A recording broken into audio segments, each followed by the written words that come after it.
Awesome. Oh, wait a second. We're on. All right, welcome to ATW Live Monday. I'm Matt Taibbi, and I'm Walter I think Walter Kern. Yeah. Yeah. Matt, I've got a deal where my headphones aren't working. Hang on a sec. All right. Okay, now they're working. There they are. They're working? Yeah. All right, good. Are we in communication? Can everybody hear us? Full communication. Thumbs up, okay. Good evening, folks. So one of the cliches of this show, or the live version of this show already, that people have begun to notice is that, oh my God, things are happening at just such a fast pace, we just can't keep up. Yeah. So we're not going to say that this time. We're going to avoid. It's me who's guilty of that, Matt. I do it. Yeah, we both do. I create the impression that while the show is happening, so much is happening that we're actually, by doing the show, missing stuff. Well, you never know. I mean, I just looked up and saw that the U.S. was seizing Maduro's plane, and had no idea that was going on. That was even something that was being contemplated. So,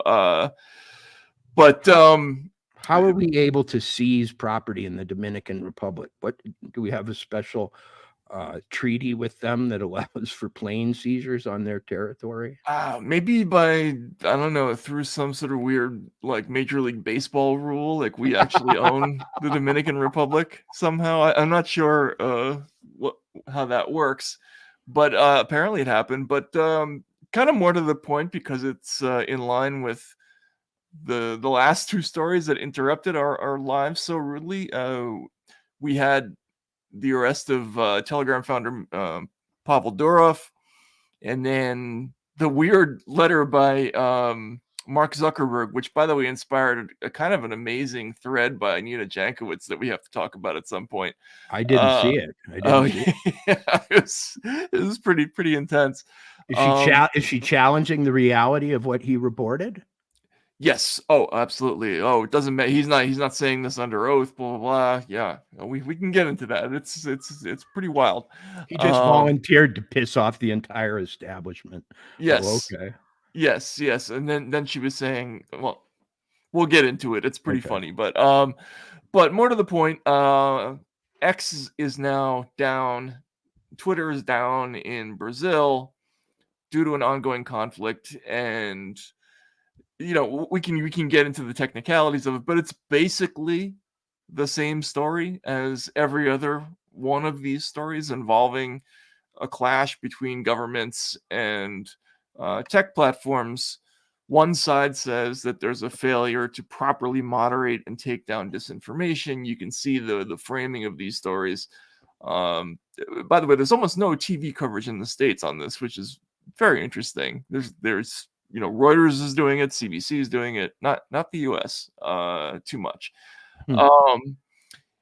And so now Twitter's basically down in one of the world's largest countries as a result of his failure to be involuntarily, Elon Musk's refusal to be involuntarily deputized into this censorship mission.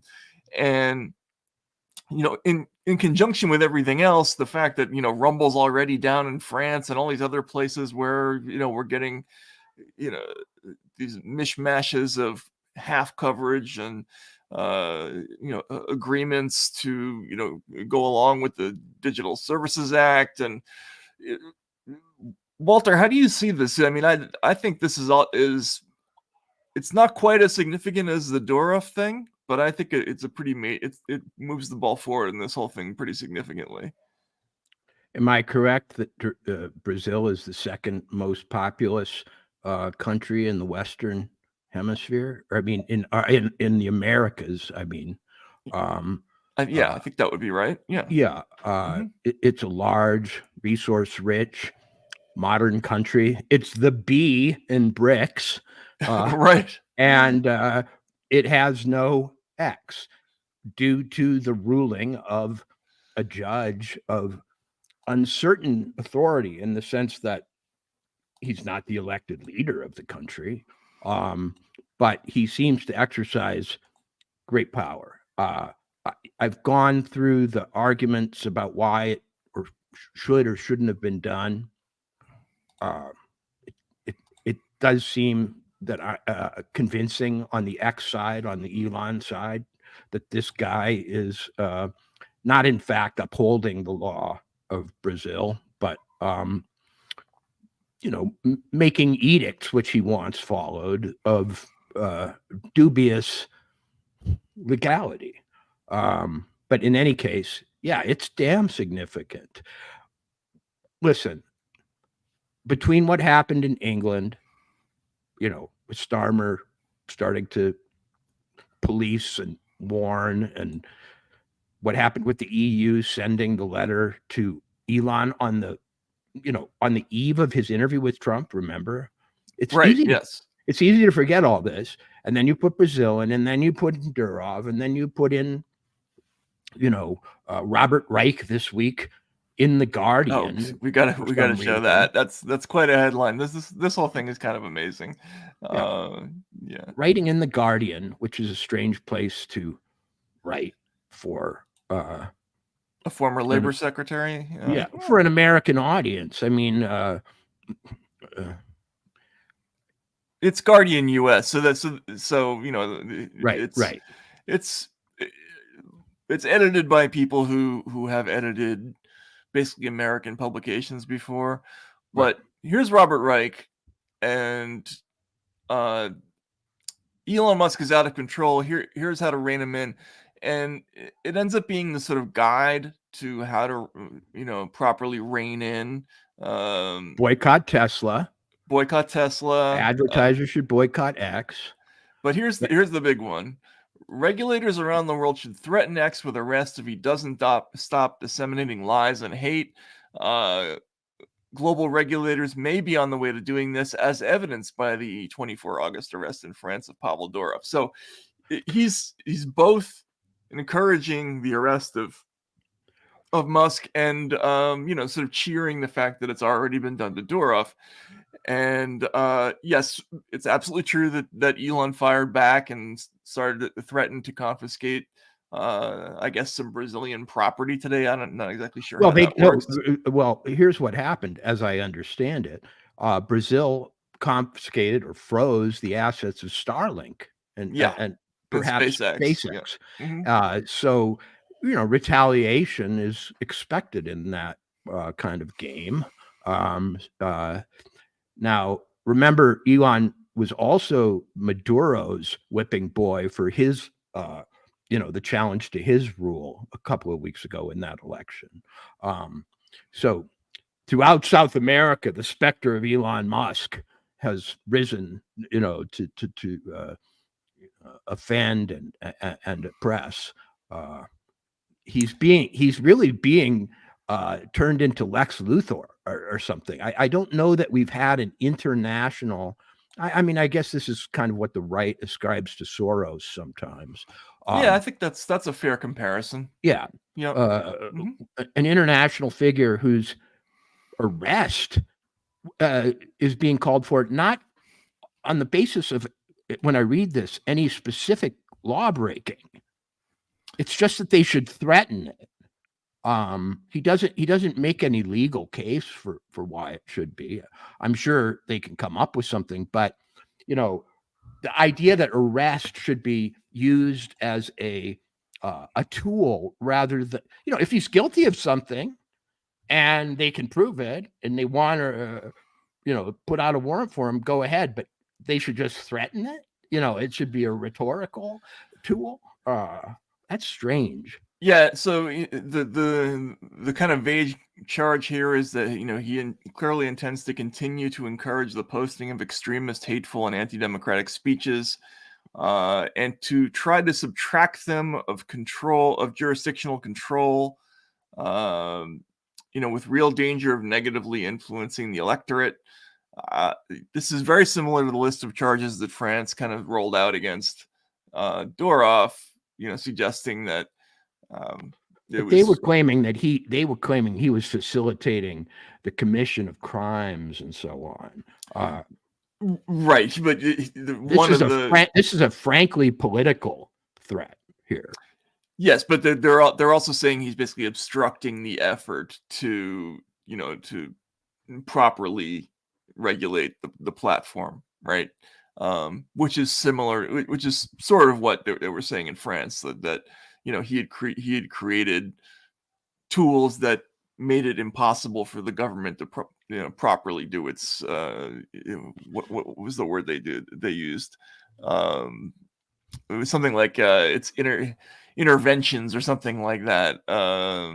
So yeah, so this is happening, and it's happening in this period where there's suddenly this like stream of articles that are coming out about the dangers of the Constitution. This is another thing that came out in the New York Times this weekend. The Constitution is sacred. Is it also dangerous? Don't you hate the question mark mode in headlines? I mean, just say it is also dangerous, according, I mean, if they're going to use the question mark, shouldn't they be even more sort of creative and say, is it also written by space aliens? Did space aliens also eat my baby? Yeah. Yeah, no, I'm against due process. Do I also suck? I mean, that's basically what these headlines say. It's a critic's notebook item. The New York Times has developed all these niches in which it can fit extremely controversial and even clickbait-like headlines and pieces. And Critic's Notebook, I guess the woman who wrote it is a book critic, which I guess could be extended to the Constitution. It too is a text, right? Usually you don't think of book critics as constitutional scholars or experts of any kind, but yeah, this whole thing it's funny because if you read the article, and this is a theme that I've started to notice in a lot of the coverage of these things. There were actually some articles that kind of went over into the direction of, geez, I don't know, maybe this is a little bit too much. The New York Times had one piece about the Brazil situation that kind of suggested that they were made a little bit nervous by some of these developments. But this article, kind of all the way through. Can we stop for a sec and go back to that first paragraph? Sure. Yeah. Yeah. Okay. First line. Mm-hmm. Anatomy of a fake story. Oh, wait. Where are we here? Hang on a second. An ex cathedra assertion. The United States Constitution is in trouble. Mm-hmm. Well, okay. How do we know? Well, because Donald Trump had threatened it somehow. Wait a second. They're blaming Donald Trump for threatening it in an article in which they're going to proceed to say it's no good? I guess, yes. But they made sure that Donald Trump was the first one to question it. So they're taking a little of the heat off themselves. By announcing his desire to throw off constitutional constraints. Well, shouldn't that be an argument for constitutional enforcement, that Donald Trump wants to somehow abrogate it? No, strangely, it turns into a piece not about how Donald Trump is right, but how there's another reason why we should hate it. Yeah, I mean, there's barely a pretense to coherence in the lead-in to this piece. It kind of does eventually acquire something in the character of an argument, but it's the art where it makes sense. It makes sense in the opposite direction to the headline. Right, right. But then it at the very end, it kind of goes back to arguing, that maybe things have just gone too darn far. It quotes Yuval Levin, whom I can't stand, but he actually doesn't say too many terribly offensive things in this piece, but it's look, here's another one. Hang on a second. Musk and Durov are facing the revenge of their regulators. For years, internet moguls have flown above the law of as captains of free speech. Now they're hitting turbulence. And so this picture of Alejandro de Moraes, I guess that's, or Moraes, Right. for those of you out there, you can correct my pronunciation. This is this picture is supposed to be menacing, or it's being presented as such in the rest of the internet. Here, it's kind of like, vengeance, standing tall, right? against, Exactly. internet billionaires, right, who fly above the law. Yeah, interesting that they're also posing Kamala Harris as a prosecutor this time. We're seeing this mode. No one can be, no one is free of the harsh scrutiny of prosecutors, judges, and so on. Yeah, no one's above the law. This has been a big theme of it's been a theme of the entire Trump era, and it's funny. And I don't know, Walter. I mean, the way I feel about this, I get flashbacks to the Bush years when I feel like we were told once a day that, as long as you haven't broken the law, you have nothing to worry about. And oh my God, how much hand wringing did we hear from, from frankly, our side of the aisle at the time, right? This idea that, what kind of a crazy person thinks that you can't abuse prosecutorial power, or that they won't misuse tools like watch listing and that sort of thing. Now everybody's on board with this exact same concept that we've learned to love the IC, the intelligence community. We've learned to love the military and all its manifestations, and the security state. We've learned to love prosecutorial zeal. I would note that it said in the headline that internet billionaires have flown above the law. What evidence is there in this article of law breaking? Let's see. What are the laws that they have been not following? So presenting false narratives of Jair Bolsonaro for That's the January against the law? Well, no. I don't think he's saying that. This is Will Arimas, by the way, who's in the past been kind of a sensible tech writer on these issues. Like he once wrote a piece in Medium talking about how Facebook doesn't do a great job of moderating, but Washington would be even worse. But you're writing for the Washington Post. I guess things are different. So let's see. But honestly, I'd want to know which law and how they've broken it. So let's see.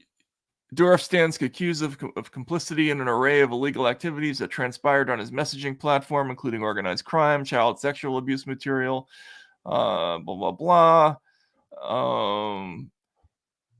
And this is what I mean by there are hints that even in the American press, you're seeing like some nervousness about this. So he,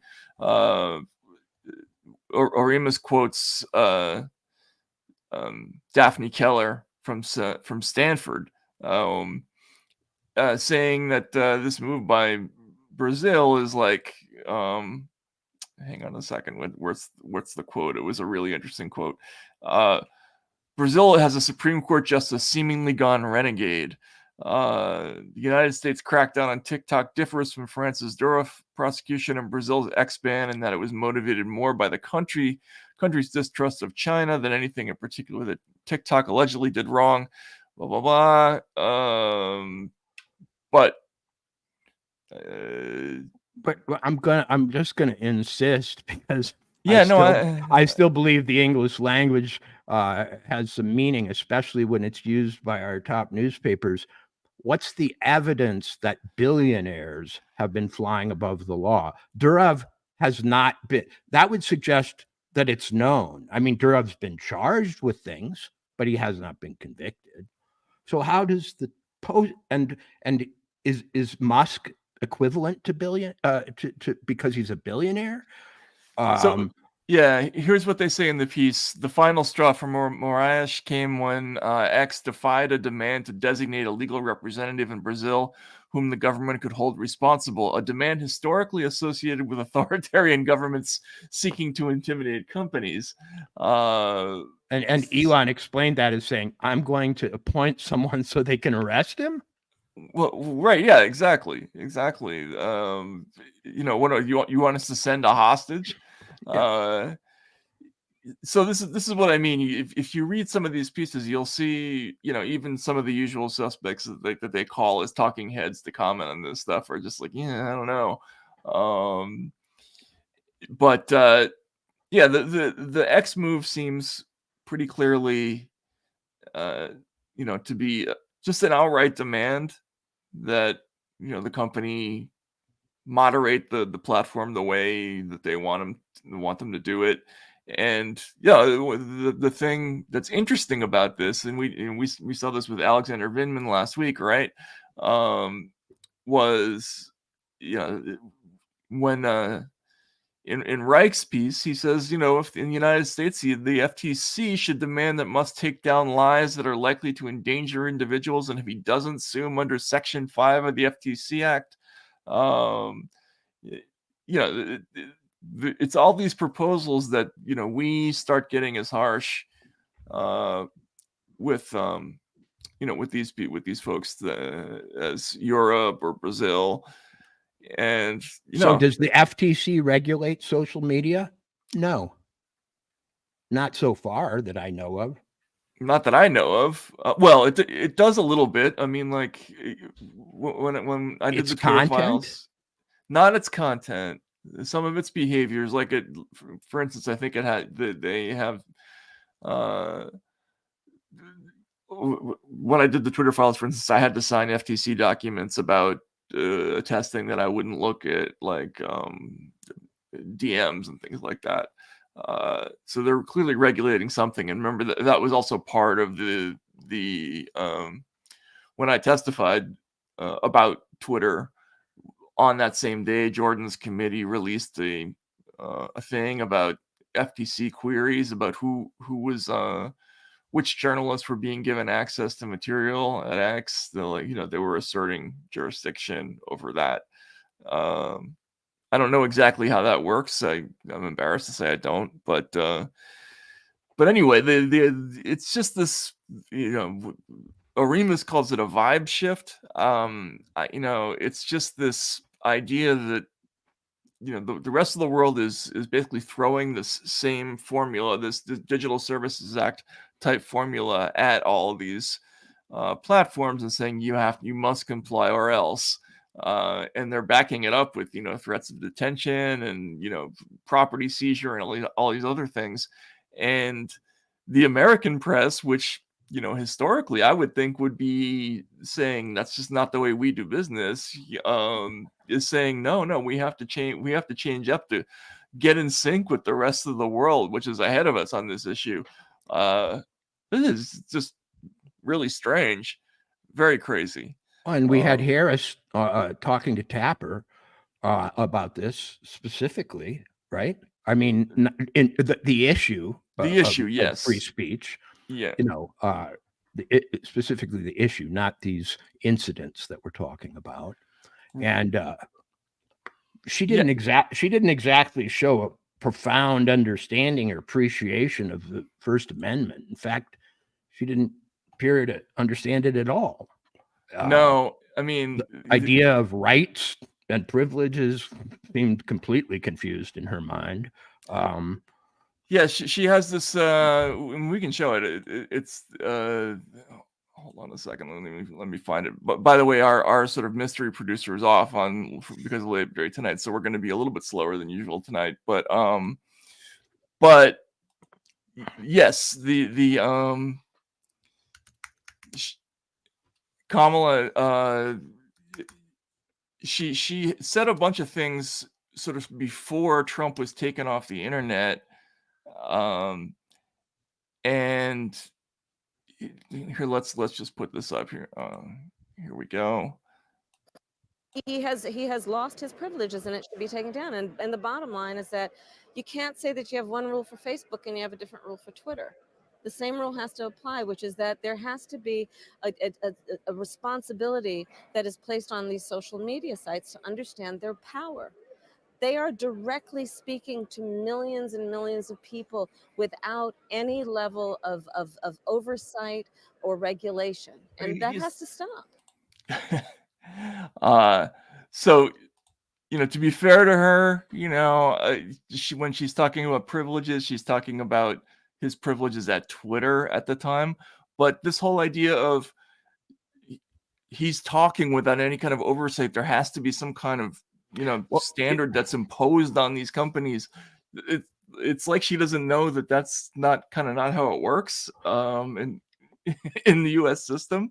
Well, Matt, the clip that we have that I think is most illuminating is from Face the Nation last weekend, where they brought on a guy who I think is a fairly partisan operator, and asked him to speak in general about misinformation and the election being threatened by it, because they're rolling out the 2016 playbook again, at some level at least, that Putin or foreign actors, but now it's Elon Musk. Musk has become he used to be a surrogate for Putin. Now he seems to be almost his equal, perhaps his superior as a boogeyman. Yeah, this is David Becker talking to Face the Nation. Here we go. Can you see that? Yeah. David, you've been really proactive. I see you online pushing back when you encounter really serious election misinformation, particularly when it comes from someone like Elon Musk, who owns a social media platform and has been pushing some really inflammatory claims. As if they don't own their company. Yeah, there are very powerful forces that want us as Americans who live in our democratic society to doubt that democratic society, to doubt our elections that decide our leaders, and to hate our neighbors, to think of our neighbors as enemies if they happen to disagree with us politically. And the fact is that our elections are as secure as they've ever been. David, you've been really proactive. Okay. I see you on. Yeah, that's the same. It's the same thing. But there's another one in which he just says if it's coming from Elon Musk, you can discount it, basically. Yeah. I'll find it. Hang on a second. Here we go. They want it both ways. They want to pretend in a way that these social media organizations are the tentacles of one person. And, somehow all the people who are having the different conversations on X are, I don't know, sponsored or egged on or encouraged by Elon. That nothing really spontaneous occurs on these things, finally, that he isn't either cultivating, curating, promoting, etc. Yeah, so this is exactly what you're talking about, the sort of George Soros paranoia style paranoia. Here we go.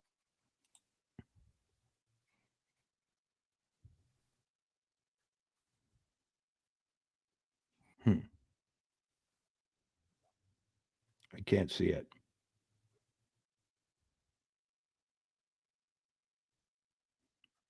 Didn't go up, Matt. Sorry. But and also, all of them are heavily invested in getting us to doubt that the correct. Are we seeing even more misinformation this election season than we've seen in the past? And where's it coming from? Yeah, we're seeing more election disinformation for sure. It's coming from Donald Trump. It's coming from Elon Musk. It's coming from, we know, foreign adversaries like Russia and Iran and North Korea and China, who are heavily invested in not only perhaps electing a particular candidate, but in also all of them are heavily invested in getting us to doubt that the accurate candidate was elected, to doubt that our democracy and our elections are working. And so when you see information on social media in particular that triggers something within you, that seems to make you angry about the other side, all of us as sophisticated media consumers should pause and say, what is, maybe that anger is the product they're trying to create. Maybe they're getting paid or they're benefiting from creating that anger in us. But are Okay, so What? as somebody who, but the thing is, look, I basically wrote a book with this exact premise, but I didn't follow it up with an argument that the government needs to regulate, all this stuff. I mean, but Matt, he's saying that having an emotional response to content you see on social media is evidence, an angry response is evidence that you've been manipulated by Donald Trump, Elon Musk, or a foreign power.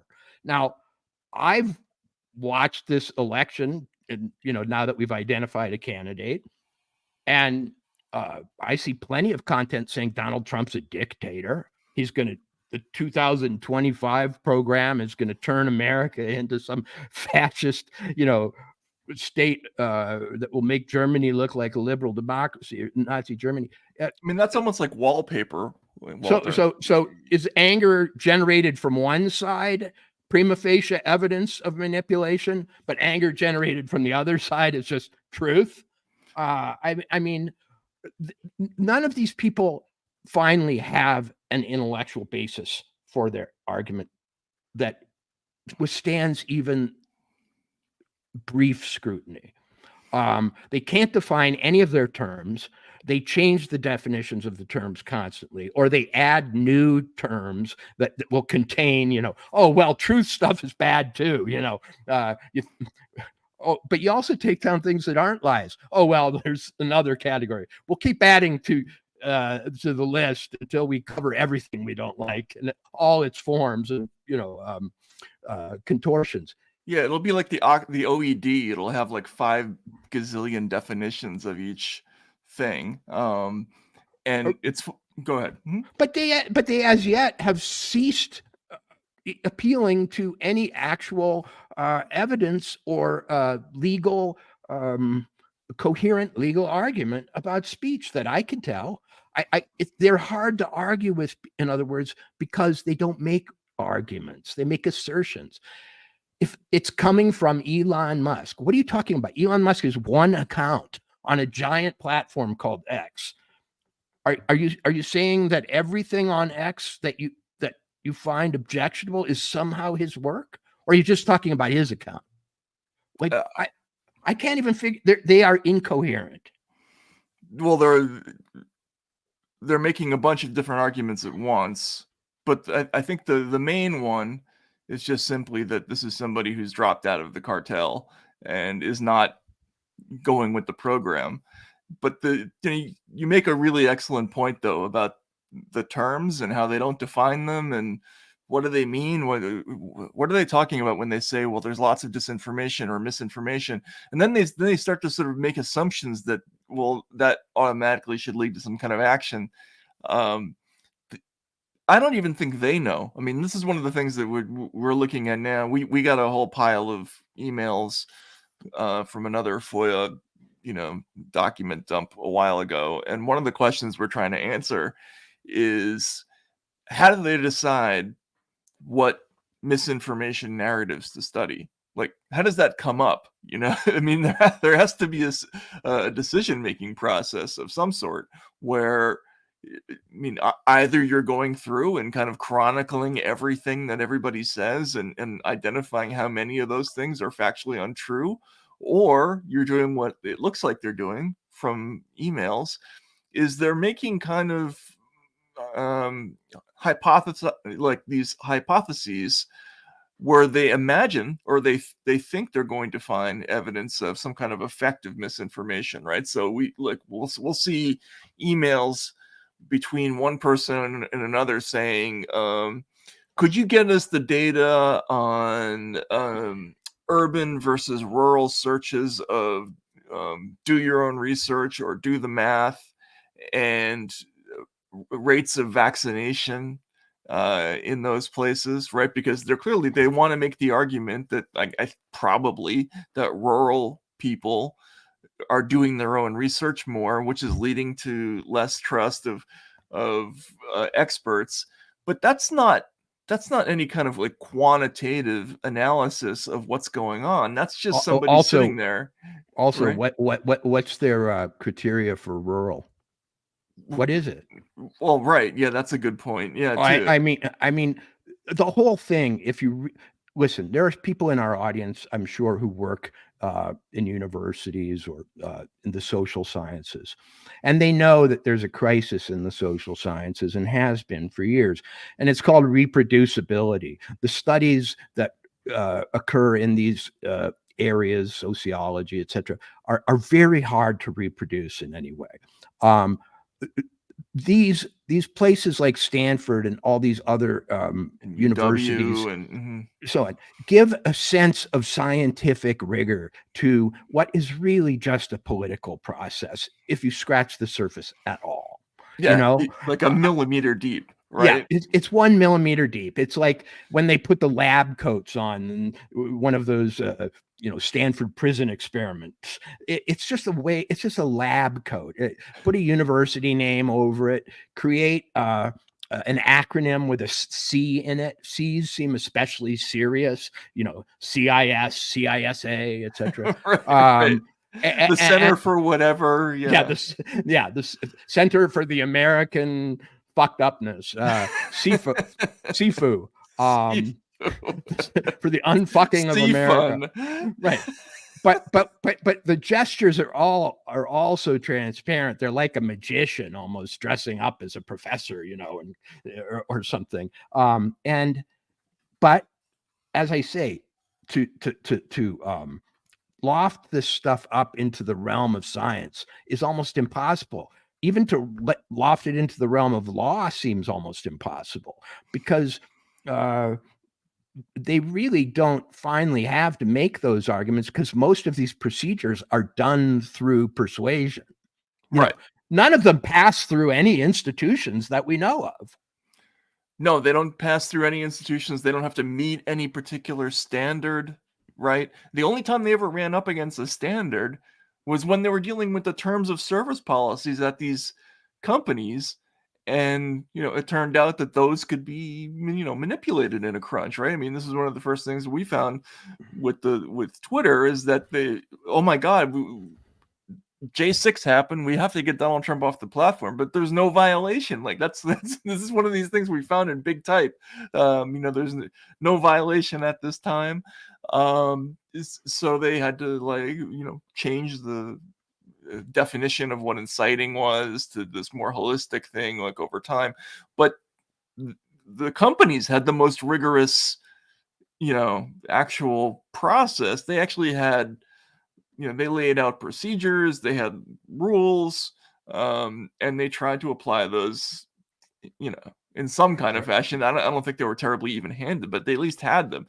What this misinformation and disinformation stuff is, it's just, what they call wags. They're wild-ass guesses. They're just people saying, well, this sounds like a misinformation narrative to us, so we're going to go looking for it here, right? So there's going to be a close election. We're going to guess that people are going to think that it's fudged, right? Or and the science of it is not only thin; it amounts to things like saying, if it comes from RFK, it's probably disinformation. Right. I mean, we've got actual documents saying that. Right. Yes, this is almost always reportable, right? Almost always reportable.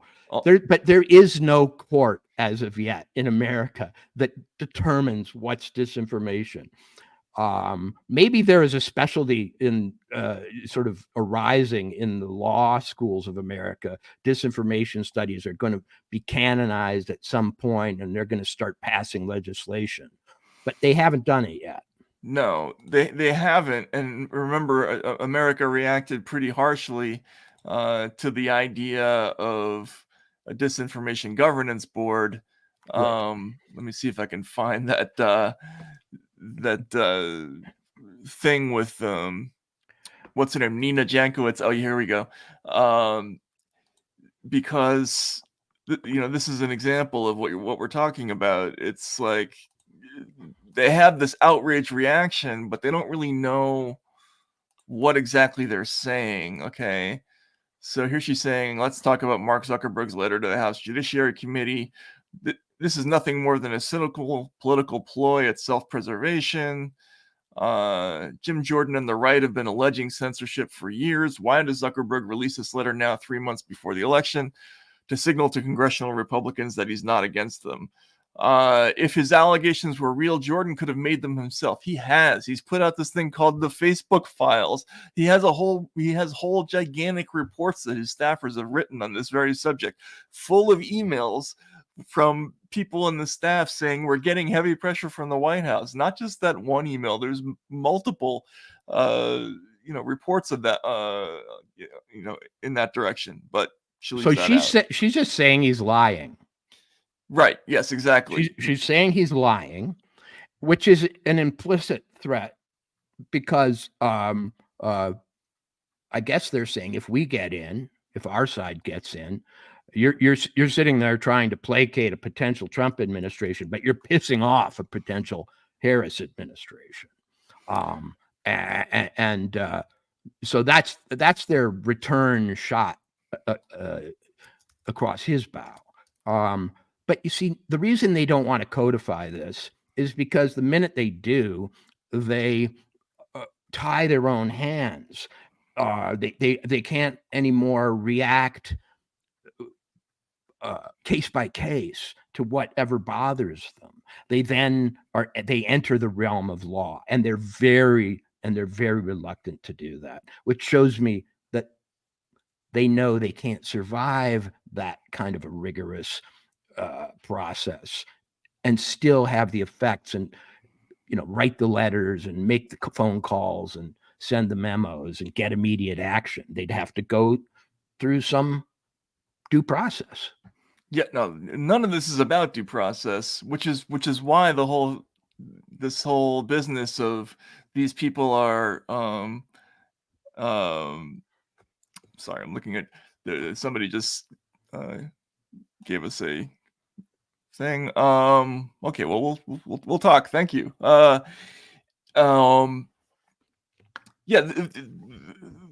We have Musk and Durov, and the complaint against them is that they're not following the law, they're defying outlined procedures, and yet, what exactly they want is this weird moving target that changes constantly, and it is really very vaguely defined, at least in the States. In Europe, the DSA, it is what it is. It's a mighty machine, right, for for shaping opinion, and it's designed to force people into compliance with this very, very elaborate, well-staffed system of watchers and flaggers, and if you don't go along with the program, you face these crippling fines. But here in the States, they just keep saying things like, there's misinformation and something has to be done about it. Well, what does that mean exactly? They as you say, they can't come out and say it, but they want us to feel the threat, for sure. Yeah, they want us to feel the threat. They want to stipulate that these billionaires have been ignoring a law, which in our case doesn't exist in the United States. They want to start creating a lot of boundaries around the First Amendment that also don't exist in law. They maybe want to test them ultimately in the legal system, but they don't exist now. And what's interesting is that they are specifically aiming at the internet or at social media. And the reason that legacy media seems to cheerlead this process is that it is in direct competition in some ways. I mean, we have yet to see a real controversy, at least from the Democrats, over what appears in newspapers or what appears on television. If disinformation is so rampant, how does it not touch those modes, those media? Well, they get things wrong. They make political judgments too. They often are accused It's of such a good point. This propagandizing. is such a good point. And you Yeah. know what? Yeah. Go ahead. Yeah. So what is it about social media that makes it such a unique host to this new virus? And why is there no standard for it across other traditional forms of media? And why have there been no endeavors to change what's going on in newspapers, television, and so on?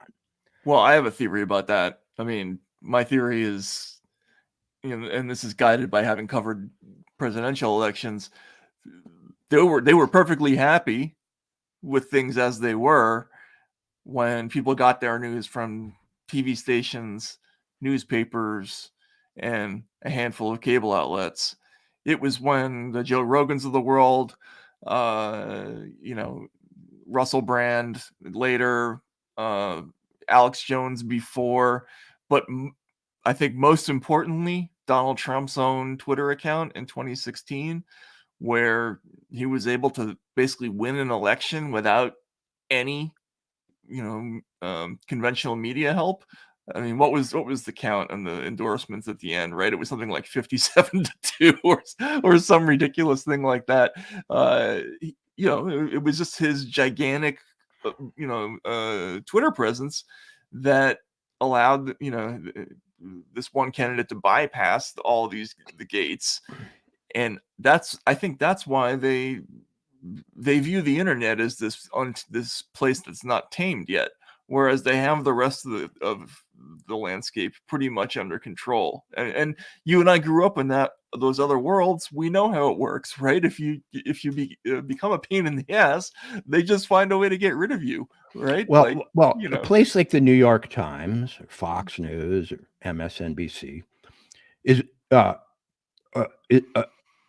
going to be very responsive to advertising pressure. So they have that lever that causes them not to need to go there. Also, there is a body of law, case law, around these places. In other words, they're trying to create social media as this broadcaster, but not a broadcaster. Because the truth is, broadcasters have rights that have been defined. There have been many cases around what newspapers do and TV the Pentagon stations Papers do, case. Mm-hmm. And there are federal bureaucracies that directly regulate them. FCC, etc. So they can't do it there, and for various reasons, it's arduous.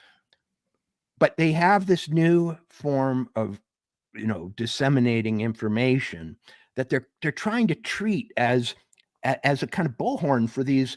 They're trying to treat Elon Musk as William Randolph Hearst, as Citizen Kane, as somehow everybody on Twitter is in some way a reporter or a factotum or a cat's paw for Elon Musk. Everybody's got their little press fedoras on. Right.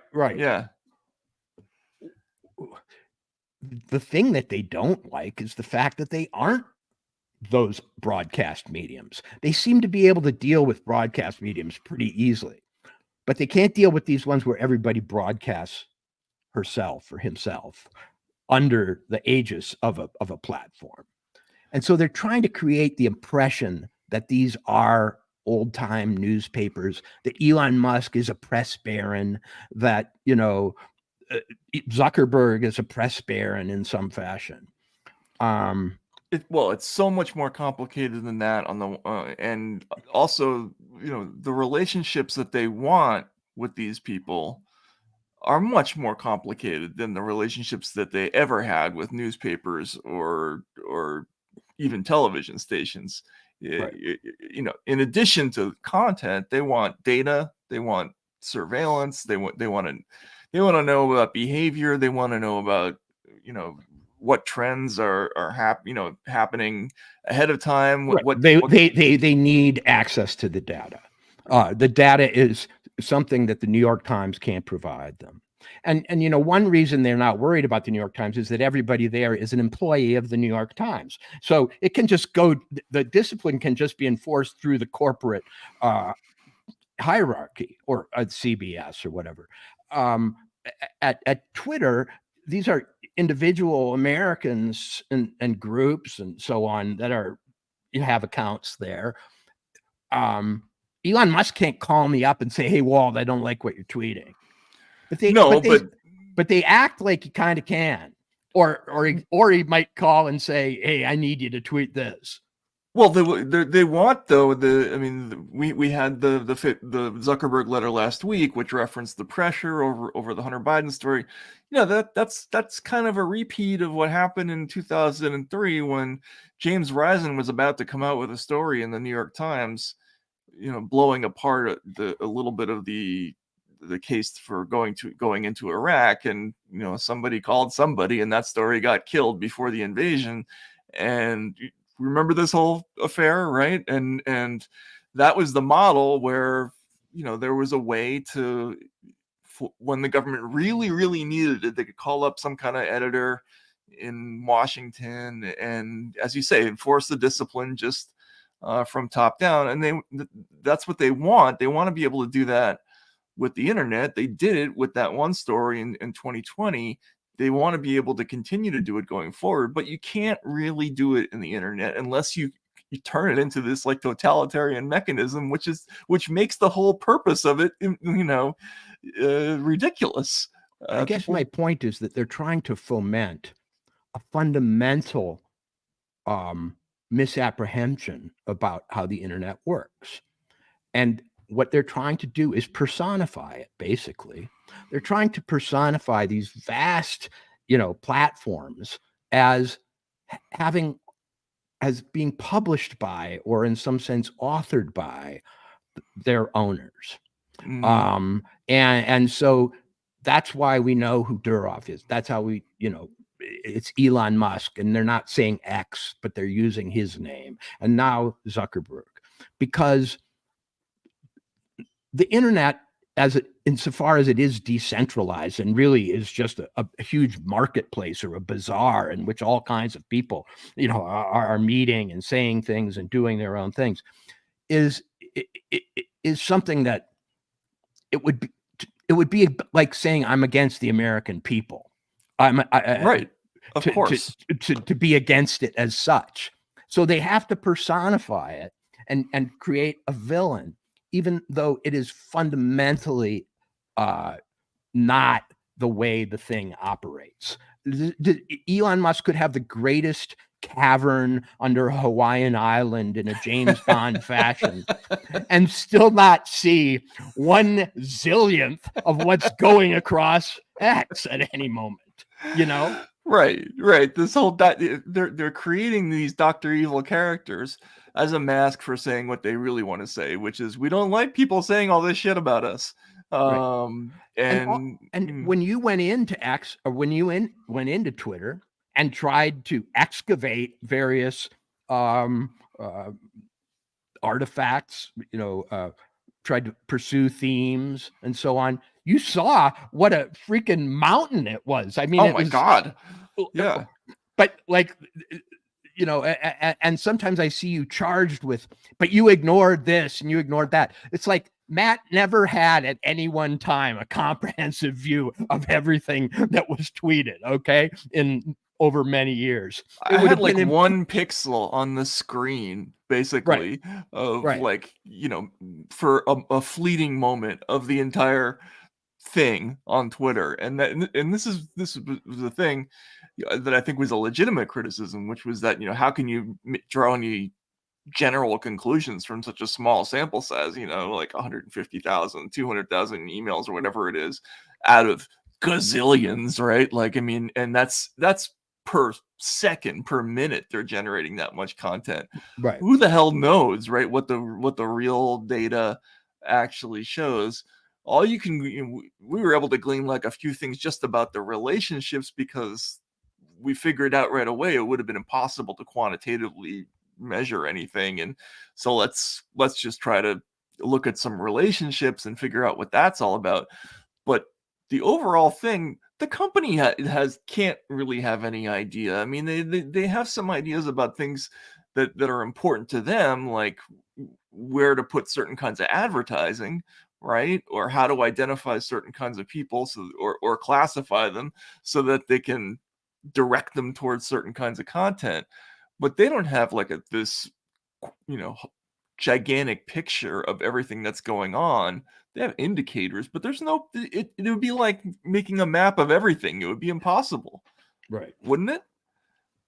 Right. But as I say, the illusion is being propagated across media that there is some captain's chair in which these people sit, from which they can somehow survey what's going on. Ooh, I think we have Joe Biden on stage right now. Hang on a second. I haven't seen him upright for a while. You know, He's been my in that dad taught beach me. chair. My dad would say this all the time. Remember, Joey, a job, and I give you my word to this, a job is about a lot more than a paycheck. It's about your dignity. It's about the community. Is this About now your or place in the before? I community. can't tell. And it's about being able to look your kid in the I eye think and it's say, honey, now. it's going to be okay, and mean it. Well, that's why.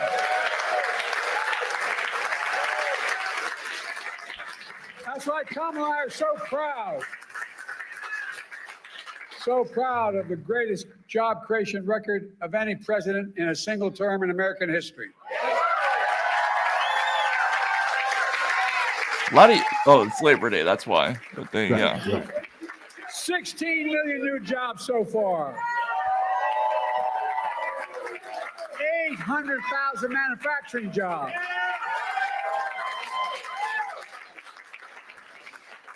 Eight years ago, how many times did you hear about we can no longer be the manufacturing capital of the world? Where the hell is that written? We are the greatest manufacturing city or county. Dude, I'm not your enemy. In the world. Like, why the hostility? We're going to remain that way. Now, I'll tell you something. Kamala and I are damn proud that we protected the pensions of over 1 million workers and retirees. So fuck off, whoever you are. He's so mad. Remember all those years of promise we're going to do something about it? Well, damn it, we finally did with the Butch-Lewis Act.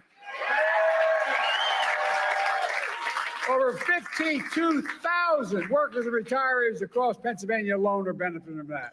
What was that Not number? only did we restore the full amount, we got them their back pay as well. So shut up. Yeah. Made them whole again. As I once said to Brock, that's a big deal. Yeah, that's a long story. What?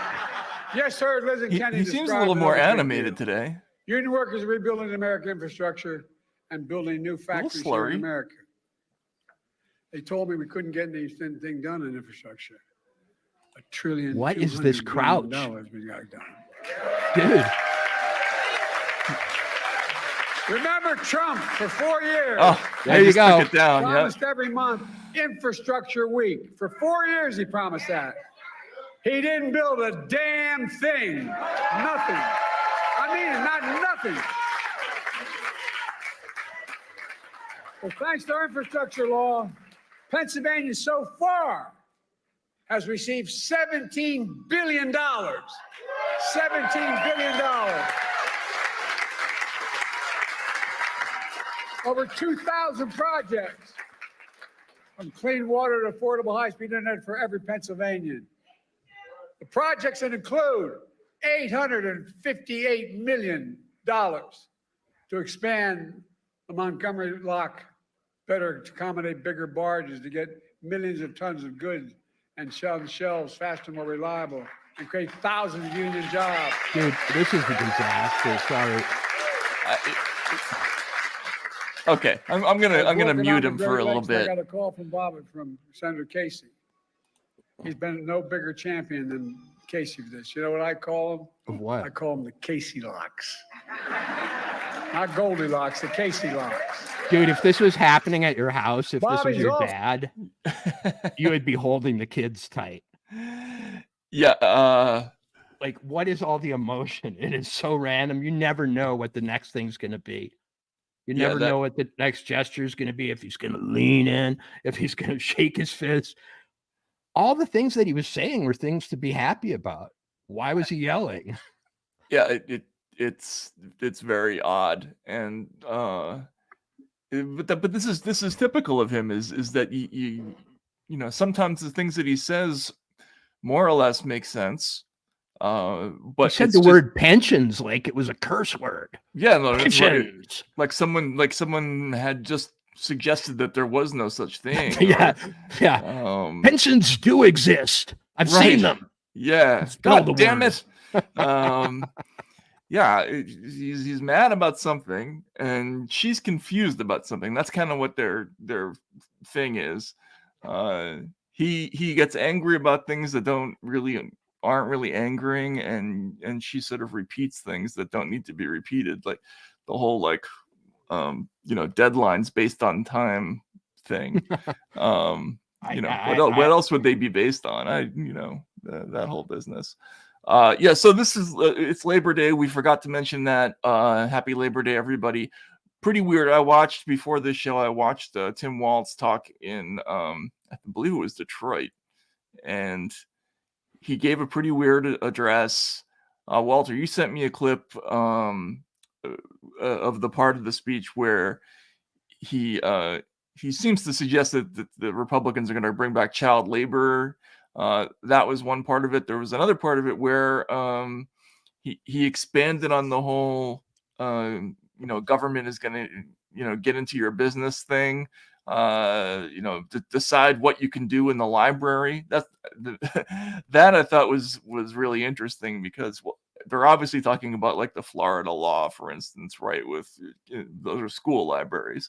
But you know, while they're trying to crank up this gigantic machine that will automate what you are able to read, they're claiming that the government is, you know, the other guys are gonna sick the government on you for your reading habits. So that's interesting. But no, they have Biden on, so that's covering up my favorite part of the MSNBC broadcast, which is the toss between 8 and 9 p.m. You're a connoisseur of MSNBC protocol. I know one thing that I would note. Last night I saw a Harris tweet. It was above a, you know, scare picture of Trump, one of those, you know, strangely lit, looming dictatorial faces, and it said, "Donald Trump vows to be a dictator on day one," and her message across the top was, "We won't let him." Yep. Here there it is. Yeah. I quoted it exactly. That you can expect that level of accuracy from me. And well I looked at this and I said, where do they have to go now? You know, in other words, you can't dial up the volume from this. This is ultimate. This is like the last American campaign ad in a way. You know, I mean, oh, this is Spinal Tap. This is how much more black can you be? Really, none more black. You know? Exactly. Or you know, this is 11. This is volume level 11. And I was like, it's just September now, and we're at 11. There's no running room.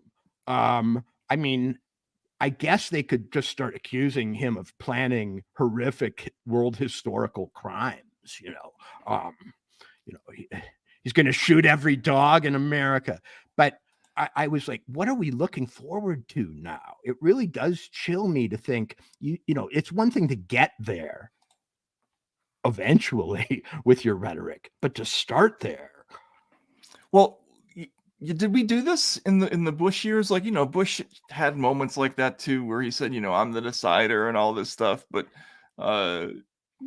he vows to be a dictator on day one. We won't let him.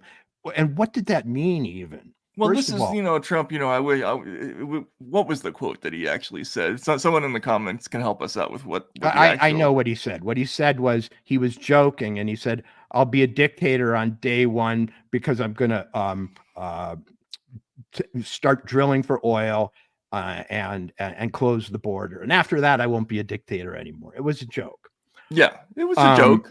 And and look, Has Trump anybody- says some crazy shit sometimes. Like, he's gonna take away the licenses of the cable networks, and he's gonna throw people in jail for the rest of their lives if they don't that warning Right, to right. Zuckerberg and everything. But we've seen this act before. He doesn't do it. He's Matt, both you and I know that irony in the age of the internet is a dangerous pastime, right? To be facetious is to risk everything on Twitter, because there seem to be, of all the other things they've failed to educate the youth in, they've failed to educate them in saying the opposite, or at least certain people. And so Trump continues to ply that kind of humor. So he sets himself up for this like every day. Oh, I know. And then he compounds it by going on, sort of maniacally reading about the reactions, to the things that he says, knowing, of course, that every time he says these things, that it's going to create, outrage. So, yeah, it's pretty crazy. But back to the tweet, it was to just be a deep textual reader. It wasn't, "Don't you let him." It wasn't addressed to voters. Right. We won't let him. Is it we? Is she talking about you, the voter, and I? Is she talking about our team? And also, how are you going to stop him? In other words, what if he wins? Are you still not going to let him? Are you going to do anything? I mean, because this is the end if you really believe it, right? I mean, you're setting up a pretext for almost total resistance, no matter whether he wins or not. I saw this as a real sign of insecurity. And I will say, as a reporter, without going into it too deeply, I'm getting, I have some good sources in one campaign, particularly in the Trump campaign. They seem pretty confident. And there are signs that they're actually, I've had these conversations, concerned by how easy it's looking to them. Now, this isn't something you would gather from reading and watching the news. You would never think that this is true. You'd see the polls and you'd see Trump on his heels and so on. But my sources suggest that things aren't going well. And this was a sign that maybe they aren't, to me, because you don't pull this card out unless you don't have another one. This is like going all in on the first turn of the cards. Right. Yeah. Yeah. And the odd thing was the high point of the crest of the Harrods Waltz mania was when they went away from the threat to democracy, democracy's ending tomorrow stuff. Right. And it disappeared for a while. And it was all about joy and positive vibes. Yeah, joy and weird, right? But that went away very suddenly. Yep. And now, to go back to this, I just don't, this didn't work when they were doing it in a slightly more restrained and witty way, even in the 2016 campaign.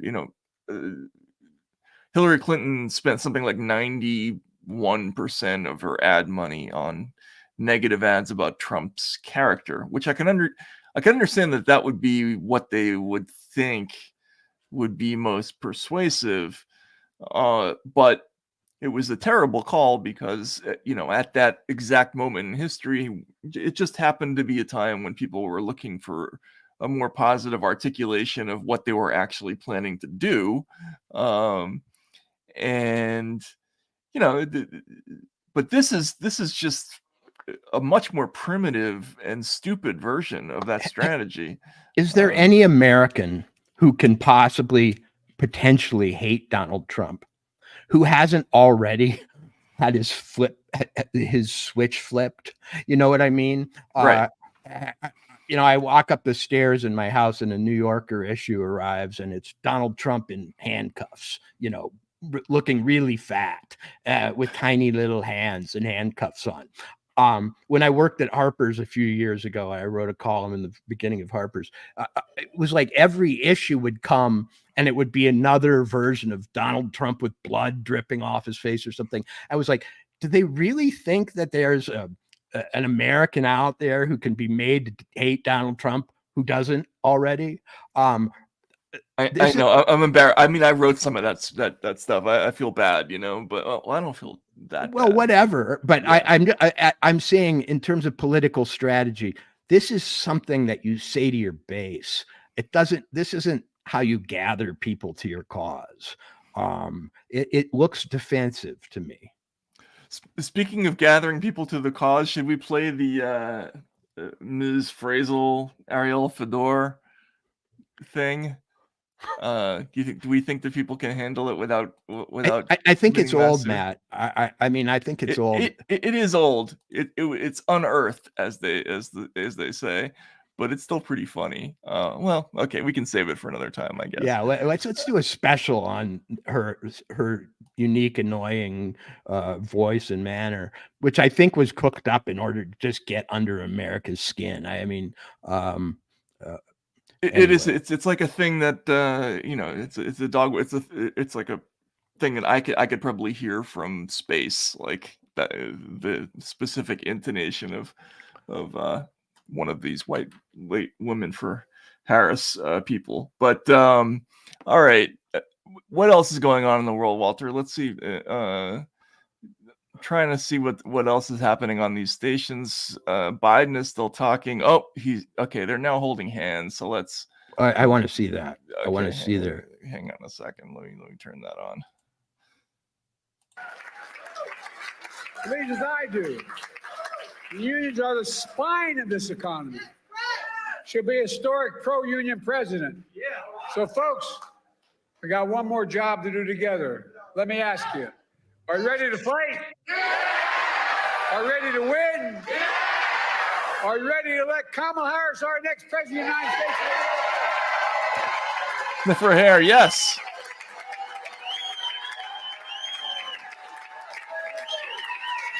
And in the process, are you ready to make Donald Trump a loser again? I've never been more optimistic about America. You have to remember who we are. We're the United States of America. There's nothing, I mean this from the bottom of my heart. There's nothing beyond our capacity. Nothing. When we do it together. And that means elect my friend, our great Vice President, President of the United States, Kamala Harris. Or else.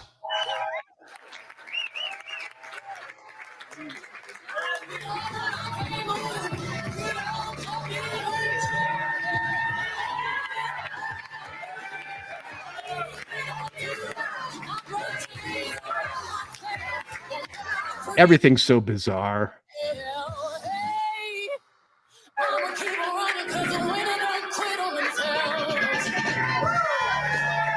Oh, he almost danced. Yeah. Now he doesn't know where to go. Hello, Cleveland. Thank you, Joe. The exit's that way. He put his hands in his pockets. He never does that. He usually lets them hang in a very awkward way. That's interesting. Hang on. There may be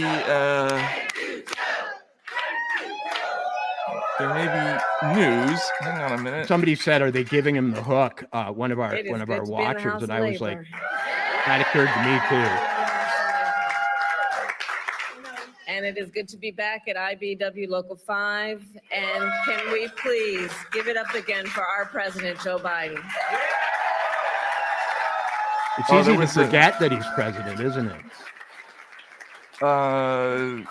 Yeah, we didn't get into. Now, I don't There have was to a tell the motorcade brothers and crash sisters with of labor that Tim Walz. you really Tim get to Walz. know somebody when you're in the middle of a fight.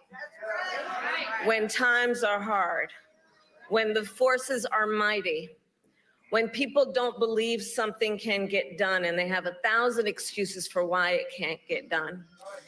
And I have spent more time with this extraordinary human being when the cameras were not in the room, when the Okay. stakes were high, when the heat was intense.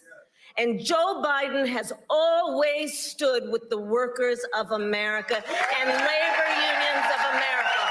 Always. Always.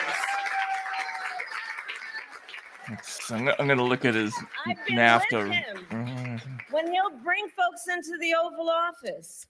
And you know how Joe can get sometimes. He doesn't spare words. It's good that sometimes the cameras are not in the room when he has those conversations.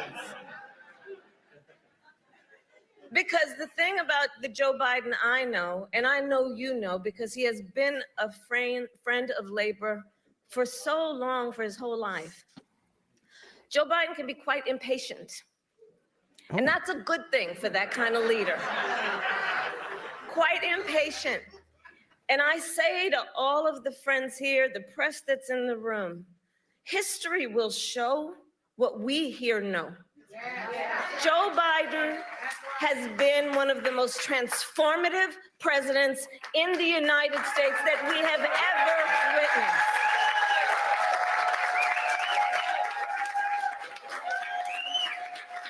And it comes from his heart. Okay. So, Do they think that because they're in a union hall, they should And be you know, Joe especially and I talk a aggressive lot in about the their fact that we are so manner? proud. I mean, like it's yeah, a strike. it's kind of a thing. I don't really know what's going on with that. So yeah, that whole business. I mean, I guess it doesn't matter anymore that Biden voted for NAFTA, that he got dinged for it. In 2020, remember the Washington Post gave him 2 Pinocchios over his claims about his NAFTA record and everything. All right, well, let's look at the child labor thing just quickly because Yeah. This is a standard Labor Day speech by Democrats, Yeah. go to a union. Child labor? Hell yeah, it's in there. That's what they've got in there. You see states doing that, putting our children at risk. That's what they'll do. So I don't know what he's talking about. Do you know what he's talking about? Is that in Project 2025 somewhere? What isn't? Child Matt, labor. Matt, you and I have to really sit down this weekend and, unlike every other American, finally read this Project 2025. Yeah, because I've heard it contains almost every bad idea that's ever occurred to mankind. I feel like it's the Necronomicon or something like that, right? It's like a thing that's going to wake the dead. They're going to all march on Washington. Well, it's interesting because the right had for a long time this bugaboo, which was Project 2030 or Agenda 2030, which was some kind of incipient United Nations plan for a globalist takeover of the United States. And then the Democrats thought, oh, this deal of saying something's going to happen in a certain year works, and they found this heritage plan, and so the Republicans are still worried about what's going to happen in 6 years rather than 2. But in any case, I think he was suggesting child labor is coming back. Look, they're adopting all the strategies that we the political strategies that we thought were ridiculous in the Bush years, right? The constant, this person is a terror lover, right? So we get that now every time. Tulsi Gabbard now, right? There was a story was it Salon this weekend? The Tulsi Gabbard joining the campaign as a triumph for Putin or some crazy ass thing like that. In case anybody wonders, and I don't know that they do, why we're not like showing Trump stuff in equal time here. Number one, I know who Donald Trump is, but Kamala is fascinating because she's new, and she speaks so little and has given so few interviews that any footage of her is, absorbing. Who is she? But second of all, the job of criticizing Donald Trump is not one that I can do with anything like the ferocity and creativity and relentlessness that everybody else does. Oh, I know. I know. You know, it's just kind of an equal time thing here. Yeah, and I also don't think I don't think that they're really equivalent stories. I mean, this is going to sound really crazy, but my feeling about Donald Trump is that he's almost kind of he's sort of a tertiary character in the drama of American politics. There's this thing that's kind of happened with the institutional power in this country that that went in a certain direction, and it lost control a little bit in 2016 and got really pissed off and has been trying with utter fierceness to stamp out every conceivable angle of dissent, but from the Bernie side and but also from third parties, right? We're seeing AOC went after Jill Stein today for God knows what reason. Like they hate those people, they hate Cornel West, they hate Bobby Kennedy, they hate Trump. It doesn't They hate really Elon matter Musk, who. they hate JD Vance. Right. You see, when we look at Kamala and even Joe, we know that they are merely in some ways front people or figureheads. You know, we know that the Democratic Party, through its various machinations, has shown itself to be a system or an organization superior to any of its particular candidates or whatever. But they would have Donald Trump himself be the total villain and embodiment of everything on the other side. And that's been something I haven't wanted to buy into since 2016, frankly. I mean, he is a unique character, but he, like them, isn't purely, he isn't Caesar, he isn't Jesus Christ, he isn't, though they call him a cult leader, the complete story. He too represents a movement and a set of frustrations and issues and economic trends and other things. And, to address them unequally, to see the Democrats as a system, but Donald Trump as a supervillain, is not to look at politics in a realistic way. I mean, in other words, when you say, I understand why there's a Donald Trump, and when I say that to certain friends, they're like angry because it's suggesting that there is a reason, or he might be appealing, other than that he's just a monster and people are evil or stupid and Putin has manipulated everybody's mind.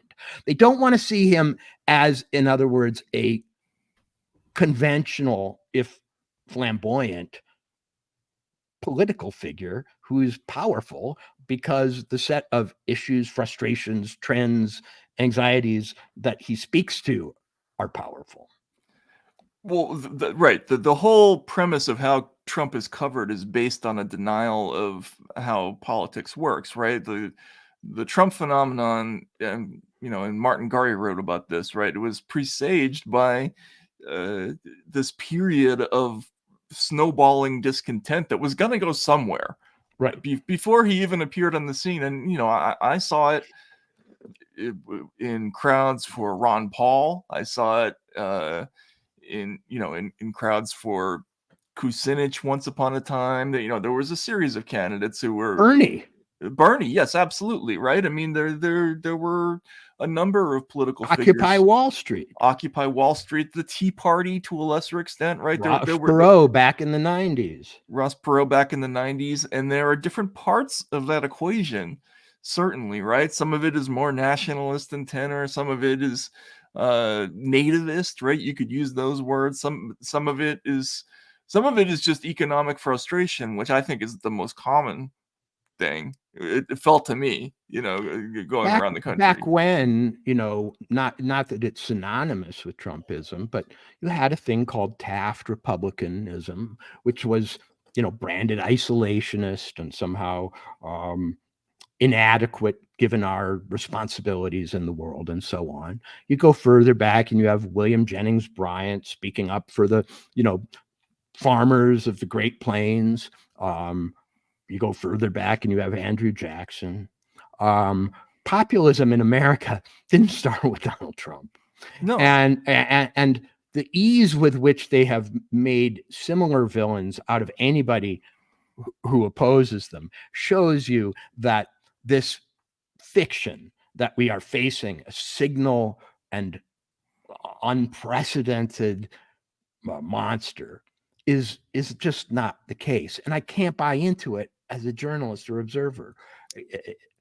I would love to be able to cover Trump as just as a story, talking about both his negatives and his positives. And I use the word positives loosely because what it really is that he's representing the aspirations and the frustrations of this enormous quantity of people who, a lot of them frankly have been fucked over, right? So they're angry, and this is not unique to the United States. It's a thing that's happening all over the world, which is another part of the story that we have to learn if you're going to get into Trump.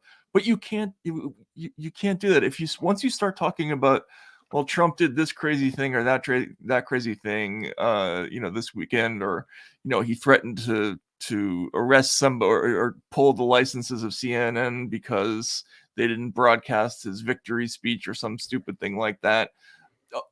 Like, what? The guy says crazy things, whatever. That has nothing to do with why people vote for him, right? But the truth is, and I think the theme for me tonight is personification.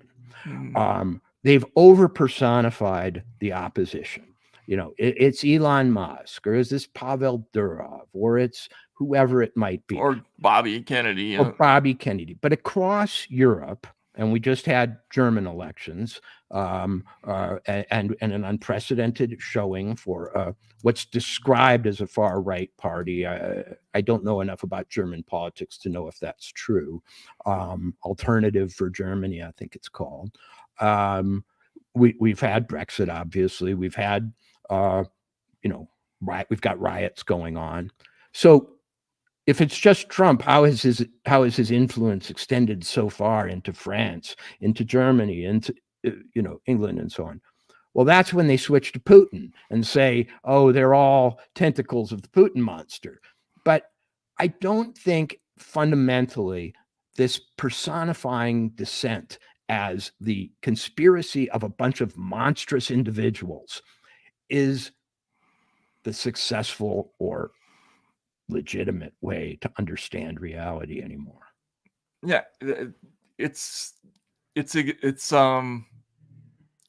exhausting ultimately, right? I mean, it's insulting. Yeah, they just move the template from one person to another. I mean, the press formula for going after Musk is exactly the same as the press formula for going after Trump or Putin or whoever. They're just all absolute embodiments of pure evil and dysfunction and hatred and greed and selfishness, and nobody's, not even Saddam Hussein really. I mean, maybe he actually fit those descriptors, but not these people, right? I mean, it's ridiculous. And not only that, they're not even the real targets of their anger. Right? This thing with Musk in Brazil, it's not even about Elon Musk. It's about the exchange of ideas on that platform and whether or not they want that to be allowed. But you see, they learned a lesson with Hillary, which is when Hillary, rather than just completely demonizing an individual, spoke of the voters as a group of deplorables, she erred terribly. In other words, it's safer for them to create, intense focus and targeting, because otherwise they would have to acknowledge that these people have supporters, and and that their supporters might have arguments or difficulties that are legitimate. So keeping it Putin, Musk, Trump, France, whatever, will will Weird. solve that. But the Republicans are not running against Kamala. I don't think they're making fun of her. Oh, But yeah. they're not running against her as a monster. They are running against the system. They really are. The Republicans say there's a thing called globalism and the WEF, and maybe, when they really dial it up, a communist movement. Oh, yeah. They say that all the time. But they are running against the movement, whereas the Democrats just keep running against Trump. Yeah. Yeah. And you would say that was a completely paranoid reaction, except we don't even know who's running the country right now, right? So this whole thing of when they make fun of Harris as this kind of marionetted figure who needs a spotter, and an emotional support animal as she's giving an interview to Dana Bash. They're making fun of her because of her relationship to this bizarre, undefined thing that is somehow running the country, right? The cover up of Biden. It's not that people hated Joe Biden particularly. It's that it's the fact that they went for years hiding the notion that the president was totally not fit to run the country, or in any real way being the president, and then suddenly decided one day to admit it. And what they pick on is the fact that there's something behind the curtain there, right? And that it is creepy. It's super bizarre. To steal their word, it's really weird. In cultural terms, I think I've said this before, I see this election as a referendum on individualism versus some kind of collectivism, or at least managerial group politics. In other words, they're running against Trump. They're running against evil dictator, cult leader, potential Caesars. And the Republicans are running against the latest iteration of what used to be called the system or the establishment or the military industrial complex. It's now called the deep state. And they're now identifying the deep state as having, deep leftist tendencies. That to me is the choice that's subconsciously being presented. Which of these realities is most convincing and most fearsome to you, America?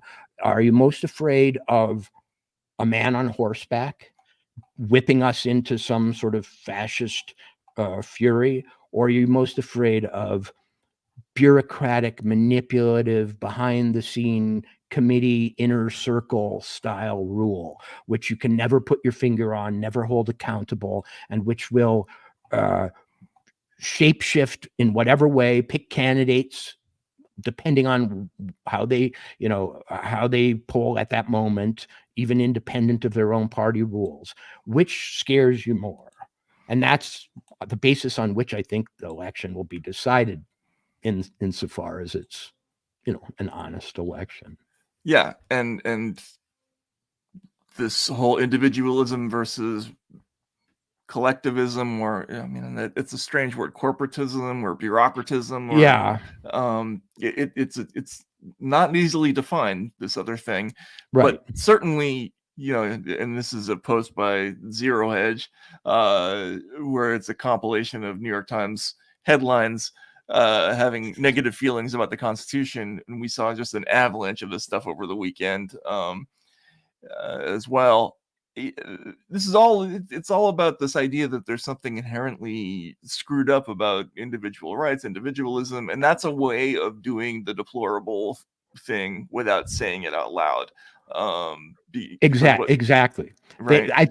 They fucked up when they kind of made it an appellation for the voters. So they're finding these surrogate targets, either in Musk and Trump, etc., or now the Constitution. And the Constitution is being construed as the ultimate work of white men, basically. I mean, you scratch the surface, and that's kind of what they're saying. What's really wrong with the Constitution is who wrote it and when it was written. Yep. So the new article, the thing about the, is the Constitution dangerous? The premise there is, the Electoral College is a leftover vestige of, an outdated, no longer relevant need to protect the rights of minority slave states, right? Back in the day, when a group of cosseted, privileged white male, um, you know, founders got together and made this document.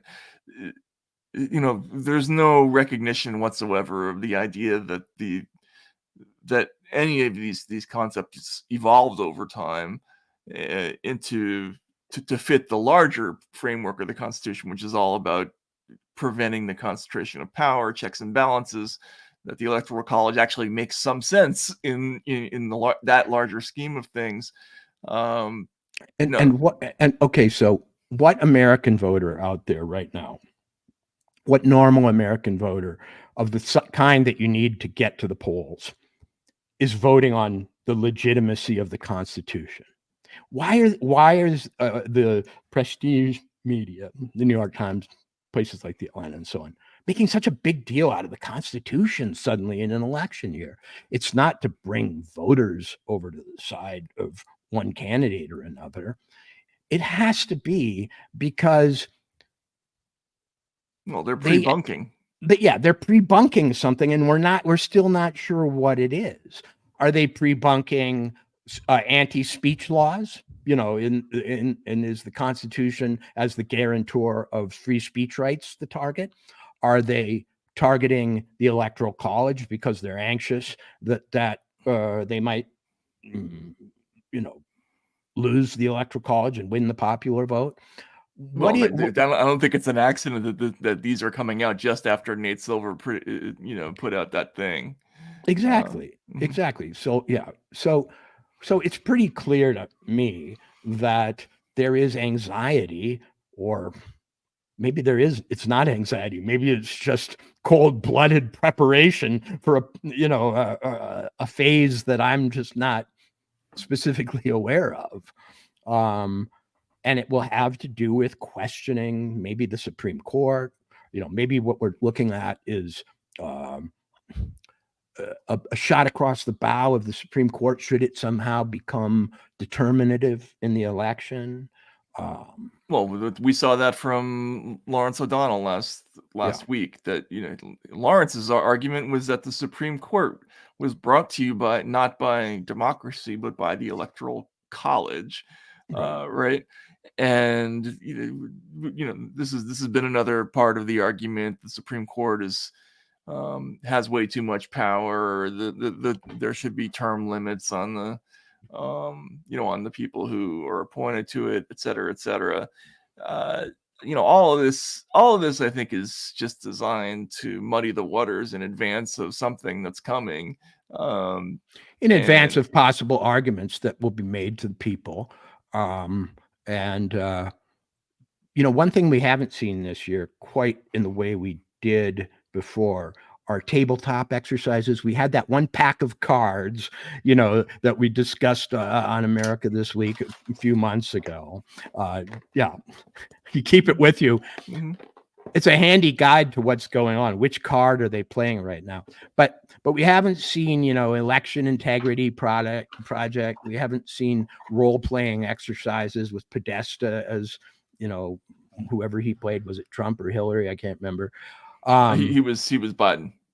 Oh, he was Biden. That's right. Mm-hmm. But so that mode seems to have been retired. Where you do an identifiable war game about the thing. But these are the kind of anticipatory stories that are its equivalent, I think. Yep, absolutely. Well, is there anything else, Walter, that hang on a second, there was the reason I'm pausing is because there was something that got founded last week. I think it was called the Democracy Defenders PAC, or it's been around, but it's got some of the same people from that that weird tabletop exercise who resurfaced, but we don't. There's no thing where they're like releasing the war game this year. So, but I think what listeners or viewers should maybe keep an eye peeled for is an emerging set of scenarios for the election itself, because they're going to start modeling in more specific, vivid terms what might happen. You know, the talk of red waves or mirages or blue mirages or red mirages. We're going to start getting more of that. Right now, I think we're leading up to this debate. You know, that's the phase we're in. And I'm not sure what day that is. The 10th, is it? Yeah, I guess. I mean, I don't look more than 2 or 3 days in advance in this current news landscape. So, but once we're over the hump of the debate, and they know what kind of variable they're dealing with. You know, a Harris triumph, a Harris loss, a draw, whatever it might be. Then we're going to start getting the weather forecasts about how the election itself is going to go, because voting is going to start soon too. Yep. I was going to say, let's go back to MSNBC, but it's right now it's Bob Woodward talking about something called the Trump tapes. And I just can't. I think we've all, we've exhausted our level of, energy that we can possibly devote to this stuff tonight. But thanks everybody for coming on. Oh, this question, that's a yes for sure. I will. Oh, did we do a drinking game at the debate last time? Was that the drinking? Yes, I was. I went a little. Can we promise everybody that our best show ever is going to be debate night? I mean, let's just let it all hang out. I mean, I won't start drinking for it, but I'll come as close as I can. Yeah. I mean, that one should be funny, because we have a whole new set of things to joke about. Right. With Biden, you know, there were only a handful of phrases that you could really. Last time it was the idea. That was what got me hammered, was when he kept repeating that over and over again. But yeah, we will definitely do that, and we'll just let it all hang out for that night. And we would love it if all you folks joined us. And in fact, the last time around, some people sent me some pictures of what they looked like at the end of the game, which was pretty funny. So love to share some of those if that's possible. But all right, thanks everybody for coming and hang out. You know, again, this whole thing is still just this evolving story, and probably there's going to be more stuff this week, and you know, we'll get to it. And then we have the regular show coming up later this week. So Walter, good to see you, and thanks everybody. We'll talk to you soon. See you soon.